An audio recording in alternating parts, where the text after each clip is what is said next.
পরে হলো শিব চতুর্দশী, তাই তো? বলে ভগবানের জন্য আমাদের কিছু কিছু কর্ম থাকে যেগুলো আমাদের করা উচিত। বলছে কি কি? এক হলো শয়ের উত্থান পাশ মোড়া, তার মধ্যে ভীমে ছোড়া, পাগলার চোদ্দ পাগলির আট, এই নিয়ে কালকাট। এই দুই ছেলের জন্মদিন, এই যেন না হয় ভীম।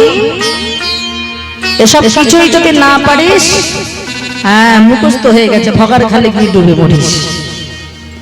বলে আমাদের তো বছরে 24টা একাদশী, আমরা সবটা করতে পারি না, অনেকেই পারে না। যারা পারে খুবই ভালো, যারা পারেন না আর কি, তাদের ক্ষেত্রে বলছে দেখো খনার বচনে বলছে অল্প অল্প করে হলেও তোমরা চেষ্টা করতে থাকো। কি মায়েরা? তাহলে ধীরে ধীরে তোমরা এগোবে। মায়ের আমাদের কটা একাদশী? বছরে 24টা একাদশী। তার ভিতর থেকে আমাদেরকে 4টে যদি কেউ না পারে এগুলো করতে হবে। শয়ন একাদশী, উত্থান একাদশী, পার্শ্ব একাদশী আর ভীম একাদশী। এই যে কয়েকদিন আগে যেটা গেল আর কি, ভীম একাদশী, এই 4টে করতে হবে। এবার কেউ যদি বলে না এ 4টেও পারবো না, তাহলে পাগলার 14 পাগলি ডাক। পাগলাটাকে আমার বাবা ভোলানাথ, যিনি আমাদের মতো সংসারের পাগল নয় মায়েরা, যিনি হলেন শ্রী হরির নামে পাগল। বলছে তাহলে ভোলানাথের শিব চতুর্দশী তোমাদের পালনটা করতে হবে। তাহলে ভোলানাথ যদি পাগল হয়, পাগলিটা কে মায়েরা? হ্যাঁ, মা দুর্গা। যখন দুর্গা পূজা হয়, মহাষ্টমী ব্রত পালন করেন, তোমার ওটা পালন করতে হবে। এবার বলছে তাও যদি না পারিস, তাহলে দুটো ছেলের জন্মদিন, এই যেন না হয় ভীম। দুটো ছেলের জন্মদিন যেন তোমরা পালন করতে ভুলো না। দুটো ছেলে কে কে? এক হলো রামচন্দ্রের রাম নবমী, আর একটা আছে যেটা ভাদ্র মাসে আমার মায়েরা করেন, জন্মাষ্টমী ব্রত ভগবান শ্রীকৃষ্ণের। এই দুটো ছেলের জন্মদিন যেন তোমরা পালন করতে ভুলো না। এবার বলছে কিছুই যদি না পারিস, মানে আমরা যদি বলি আমরা হলাম অকম্মার ঢেকি,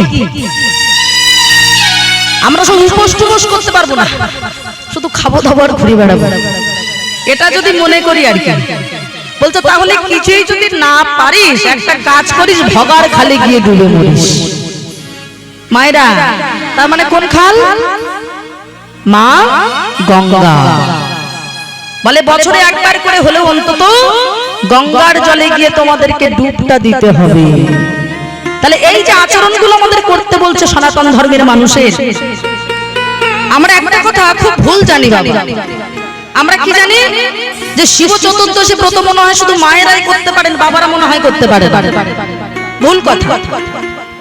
এই যে সামনেই আসছে শিব চতুর্দশী, ফাল্গুন মাসের 13 তারিখ, মনে রাখবেন মা, এই ব্রত যদি কেউ সঠিকভাবে পালন করতে পারে, তবে সে যদি সারা জীবন পাপ কর্মের জন্য যদি জমালয়ে যাওয়ার কথা হয়, তবু সে জমালয়ে যাবে না। যদি সঠিকভাবে ব্রত পালন করতে পারে, সে বৈকুণ্ঠ প্রাপ্ত হবে মৃত্যুর পরে। হ্যাঁ, কারণ প্রথম শিব চতুর্দশী যে পালন করেছিল একজন পুরুষ মানুষ, তাও একজন হলো বেদ বাবা, যে সারাক্ষণ পশু প্রাণী মেরে বের হয়। সারাক্ষণ সে জীবনে ভজন সাধন তো দূরে থাকবে বাবা, সারাক্ষণ পশু প্রাণী মেরে বেড়ায় আর কি। নিজের অজান্তে একবার শিব চতুর্দশী ব্রতটা পালন করেছিল। মায়েরা, সামনে ব্রত তো খুব ভালো করে শুনবেন, এর মাহাত্ম্য কত বড় দেখুন। আপনারা তো জল ঢালতে যান, মনের আনন্দেই শুধু জল ঢাললে হবে না বাবা। আমরা মনে করি যে শিবের মাথায় জল ঢালবো, অনেক কুমারী মেয়েরা আমরা মনে করি যে ভোলানাথের মাথায় জল ঢেলে আর বলবো ঠাকুর ভোলানাথ আমি যেন শিবের মতো যেন বর পাই, এটা যারা মনে করে আর কি। আচ্ছা, শিবের মতো বর হলে সংসার করা যাবে? সারাক্ষণ তো ছাইটাই মেখে বসে থাকবে বাবা।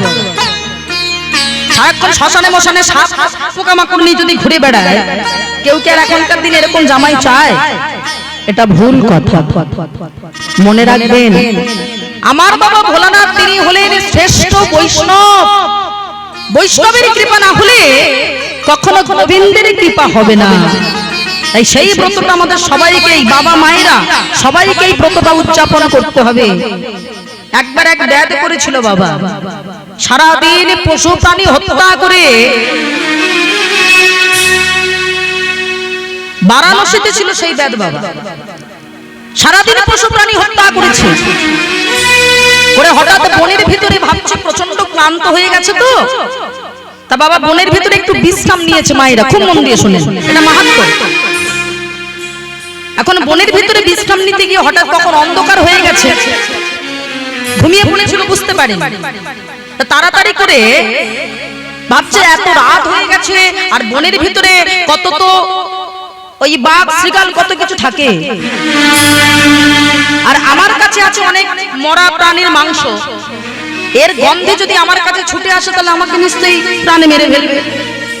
তা ব্যাধ ভাবলো আমি বরং একটা গাছের উপরে উঠে গিয়ে বসে থাকি। মায়েরা এখন এই ব্যাধ কি করেছে, যে বাবা মাংসগুলো সারাদিন শিকার করেছে প্রাণী মেরে মেরে, ওই মাংসগুলো নিয়ে একটা গাছের উপরে উঠে বসেছে। আর সেই গাছটাই ছিল কিন্তু বাবা বেল গাছ। ওই গাছের উপরে উঠে মাংসগুলো গাছে ঝুলিয়ে রেখেছে। এখন সারা রাত্রি বাবা এই সময় কি হয়, কুয়াশা পড়ে না, সারা রাত্রি কুয়াশা পড়ছে আর ওই ব্যাধের গায়ে থেকে কুয়াশার জলটা টপ টপ করে নিচে পড়ছে। আর ব্যাধ বারবার যে একটু নড়ে চড়ে বসছে ডালের উপরে, তো একটু যেই নড়ে চড়ে বসছে ওই গাছের বেলপাতাগুলো তেমন ব্যাধের গায়ের আঘাতে নিচে পড়ছে। আর ঠিক বাবা ওই বেল গাছের তলায় ছিল একটা শিবলিঙ্গ। আর সেই দিনটাও ছিল বাবা ওই শিব চতুর্দশী। হ্যাঁ, শিব চতুর্দশী সেই দিনটা। ব্যাধ সেদিন সারা রাত্রি উপোস থাকলো, নিজের অজান্তে বাবা ভোলানাথের মাথায় বাবা তার নিজের অঙ্গ থেকে জলগুলো ভোলানাথের মাথায় দিতে পারলো, এবং ওই যে বারবার নড়ে চড়ে বসছিল বাবা, বেলগাছ থেকে বেলগাছের পাতাগুলো কিন্তু ভোলানাথের মাথায় পড়ছে। আমার বাবার আরেক নাম হলো আশুতোষ, তিনি অল্পেতেই সন্তুষ্ট হয়ে যায়।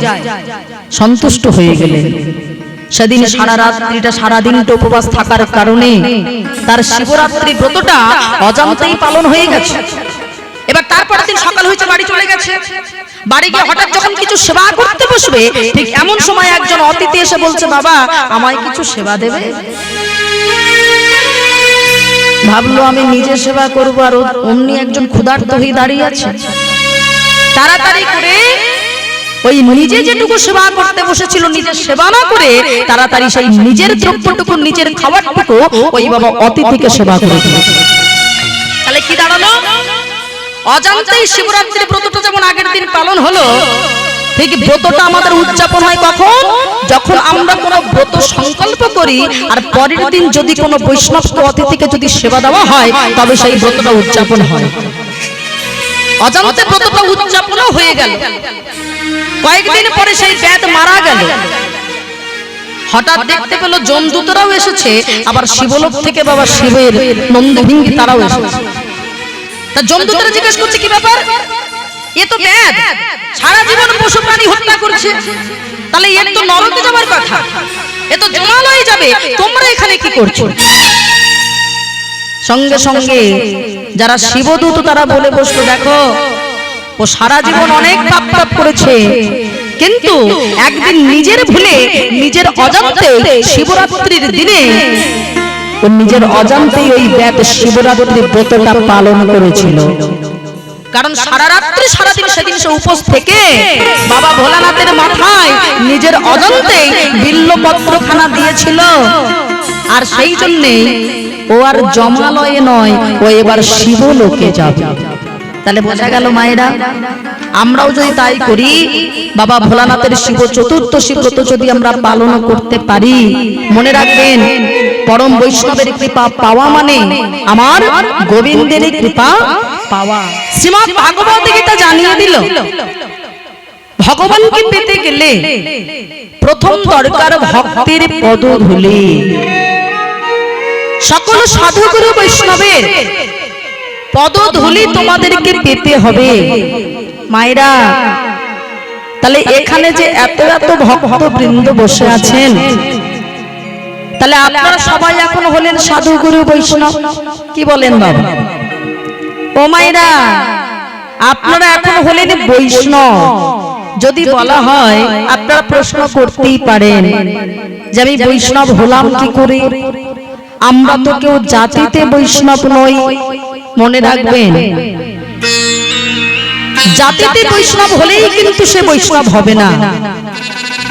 আমি বৈষ্ণব কুলে জন্মগ্রহণ করলাম তার মানে আমি বৈষ্ণব হয়ে গেলাম তা কিন্তু নয়। বৈষ্ণব হতে গেলে তোমাকে আচরণে বৈষ্ণব হতে হবে। কারণ মহাপ্রভু নিজেই বলেছেন, মুচি হয়ে শুচি হয় যদি কৃষ্ণ ভজে, শুচি হয়ে মুচি হয় যদি কৃষ্ণ ত্যাজে। প্রকৃত বৈষ্ণব হতে হবে যদি তুমি সঠিকভাবে নিষ্ঠভাবে তার নাম করতে পারো। মায়েরা, বৈষ্ণব দেখে আমরা চিনি কি করে? গলায় তুলসীর মালা থাকতে হবে কি মায়েরা, তাই তো? কপালে তিলক সেবা থাকতে হবে, মাথায় শিখা থাকতে হবে, পরনে গেরুয়া বসন থাকতে হবে। বলে তাই দেখে যদি বৈষ্ণব চেনা যায়, তাহলে মাগো একটু ভালো করে মনে করেন তো, শাস্ত্র সিদ্ধান্ত মতে শ্রেষ্ঠ বৈষ্ণবটা কে? কয়েকদিন পরেই আমার মায়েরা যার মাথায় জল ঢালবেন আর কি, কে? শিব ঠাকুর। আমার বাবা ভোলানাথ তিনি হলেন শ্রেষ্ঠ বৈষ্ণব, তিনি হলেন শ্রেষ্ঠ বৈষ্ণব। আচ্ছা মায়েরা, তাহলে তাই যদি হবে তাহলে ভোলানাথের রূপটা একটুখানি মনে করুন বাবা। ভোলানাথের গলায় তুলসীর মালা আছে? এগো মায়েরা, আছে? কিসের মালা আছে? বাহ বাহ বাহ, রুদ্রাক্ষের মালা। দেখেছেন? সেখানেও কিন্তু বৈষ্ণবের চিহ্ন মিলল না। আচ্ছা কপালে আমরা এই যে ধরনের তিলক সেবা করেছি, এটাকে বলা হয় অর্ঘ্যকুণ্ডক তিলক। তা আমার বাবা ভোলানাথের কপালে এরকম তিলক সেবা আছে বাবা? এরকম আছে না মায়েরা? ত্রিকুণ্ডক তিলক। দেখুন সেখানেও কিন্তু বৈষ্ণবের চিহ্ন কিন্তু মিলল না। দেখেছেন? আচ্ছা তাই তাই বলা হয় মাথায় কি আছে? শিখা আছে? ও মায়েরা, মাথায় কি আছে? যদি না বলতে পারেন একদম জল ঢালা বন্ধ এই বছর বাবা। মাথায় কি আছে মায়েরা? জটা। তাহলে বাবা ভোলানাথের মাথায় আছে জটা, সেখানেও কিন্তু দেখুন বৈষ্ণবের চিহ্ন মিলল না। পরনে কি আছে? গেরুয়া বসন আছে? হ্যাঁ, বাঘের ছাল। তাহলে সেখানেও বৈষ্ণবের চিহ্ন মিলল না।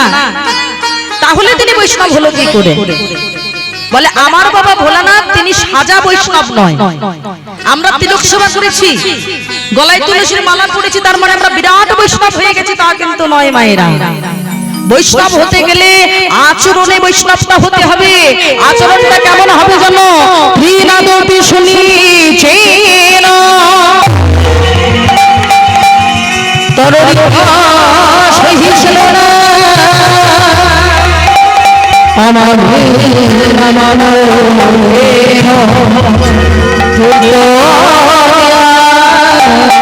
সদা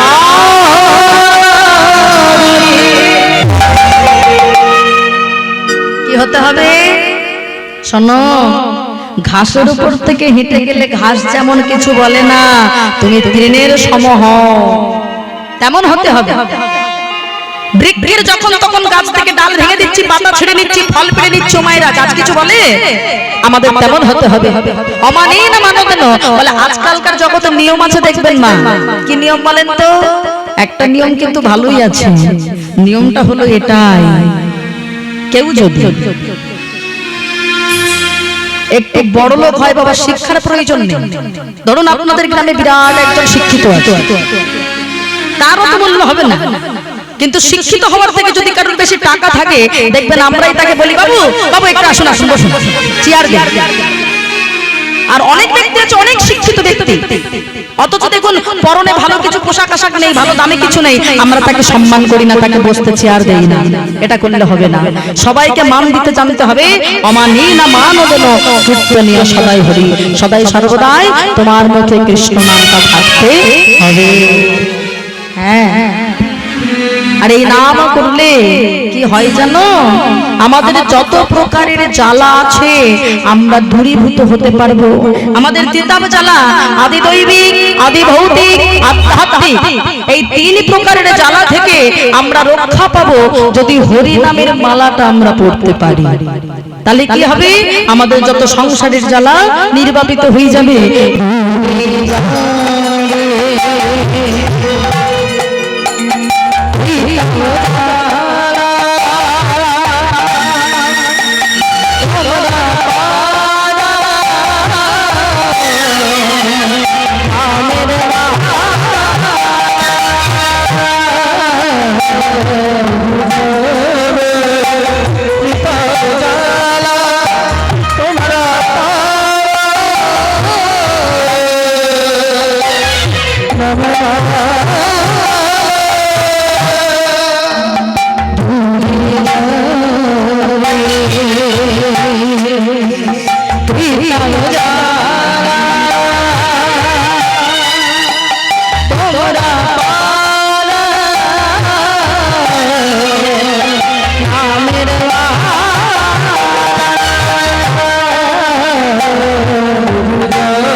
এই মালা পেতে গেলে কি করতে হবে, আমি একা গাইলে হবে না, একে হয়েছে রাত, হ্যাঁ, তারপরে আমি এখন এই মুহূর্তে শেষ কীর্তনী আর কি, তার মানে ঘুমটা একটু ভালো করেই পাবে।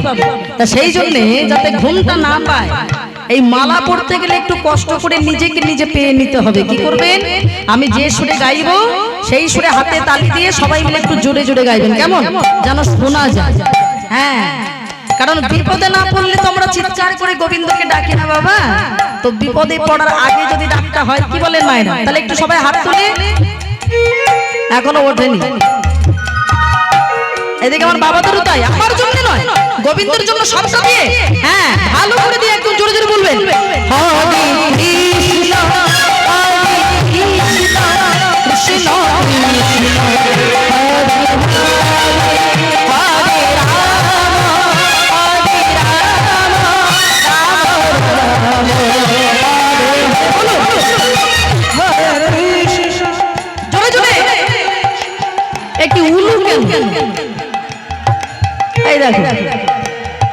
জল খেতে চাইলে যদি কেউ গরম দুধ দেয়, জল পিপাসা মেটে, তাহলে উলুটা পরে, মনে হয় উলু অনেকে নিয়ে এসেছো মায়েরা, উলুটা পরে, আগে একটুখানি আগে হরিনামটা হবে, কেমন, আমি যে সুরে গাইছি সেই সুরে একটু মায়েরা জোরে জোরে গাইবেন, কেমন, আমার বাবারও তাই, খুব জোরে জোরে যেন শোনা যায়। আরেকবার,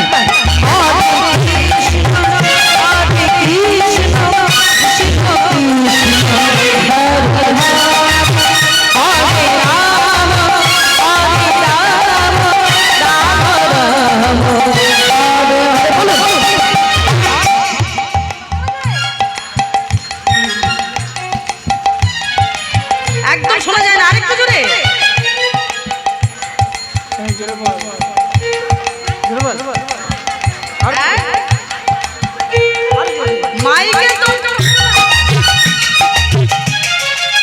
এখানে আমি একা মাইকে কথা বলবো, আর এত মায়েরা যদি সবাই মিলে চিৎকার করে মাইক চেপে যাবে বাবা।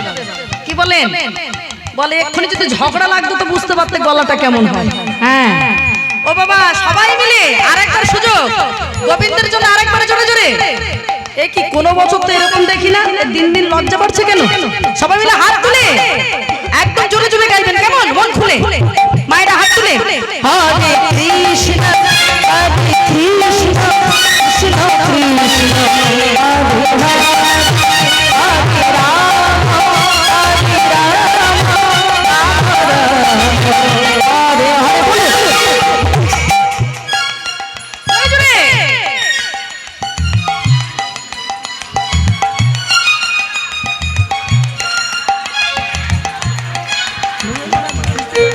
কেউ কেউ গাইছে। এবার উলুধ্বনি করে সবাই মিলে হরে কৃষ্ণ হরে কৃষ্ণ কৃষ্ণ কৃষ্ণ হরে হরে হরে রাম হরে রাম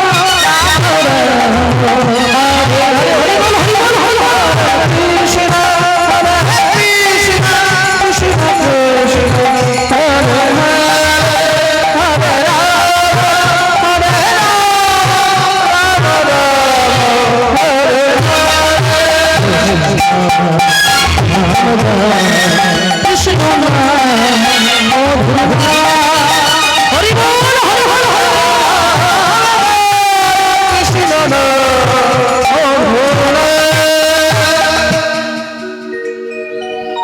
তাহলে মায়েরা